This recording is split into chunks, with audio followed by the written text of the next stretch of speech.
ওখানে?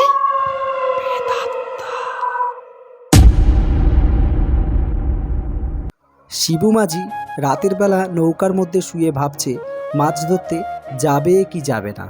শিবু মাঝির কাজ হলো শহরের এপারের যাত্রী নিয়ে ওপারের গ্রামে পৌঁছে দেওয়া।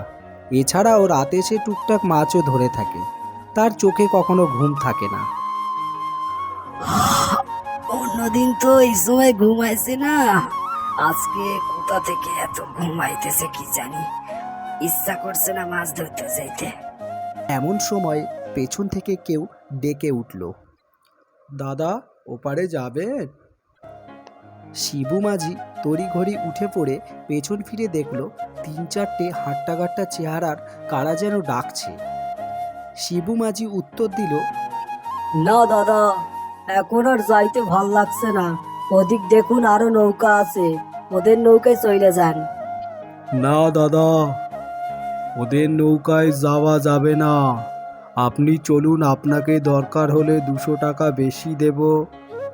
এমন সময় পেছন থেকে একজন কেঁদে উঠে বলল, দাদা আমার বাবা মারা গেছে শহরের হাসপাতালে। এখন লাশ পেলাম, বাবাকে নিয়ে কদিন অনেক ঘোরাঘুরি করেছি, আর পেরে উঠছি না।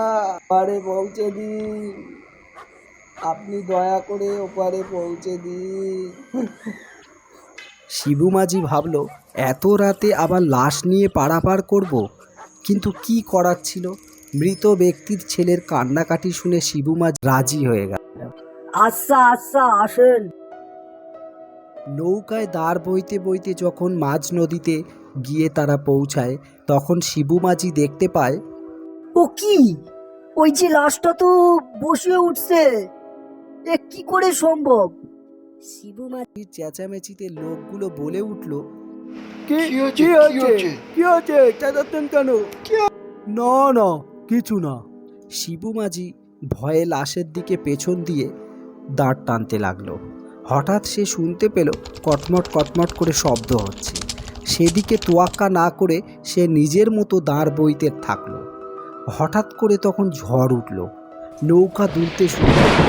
সেই সময় পেছন ঘুরে যখন বলতে গেল সবাইকে সাবধান হতে, ঠিক সেই সময় দেখলো সেই ২-৩ জন লাশটাকে ছিঁড়ে ছিঁড়ে খাচ্ছে। এমন সময় নৌকা উল্টে গেল। শিবু মাঝি ঘুম থেকে ধরপড়িয়ে উঠে পড়ল। সে দেখল নদীর পাড়ের নৌকার মধ্যে ঘুমিয়ে পড়েছিল, আর এই ঘটনাটি তার শুধুমাত্র দুঃস্বপ্নই ছিল। ঠিক তখনই পেছন থেকে কেউ বলে উঠল, দাদা ওপারে যাবেন?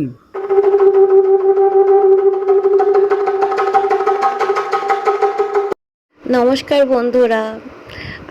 আজ আমি জানি আজকের গল্পটা অনেক ছোট হয়ে গেছে, কিন্তু তার একটা কারণ রয়েছে। কারণ আমি আপনাদের এটা বলতে চাই যে আমাদের 100 সাবস্ক্রাইবার পূরণ হয়ে গেছে। তো আগেও আপনারা এইভাবে সাপোর্ট করতে থাকুন, যাতে আমরা এইভাবেই এগোতে থাকি, খুব তাড়াতাড়ি 1000 সাবস্ক্রাইবারে যেতে পারি।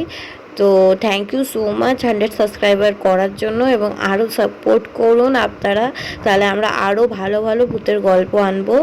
এবং নিজের নাম কমেন্ট করুন, আমরা পরের গল্পে আপনার নাম নেব।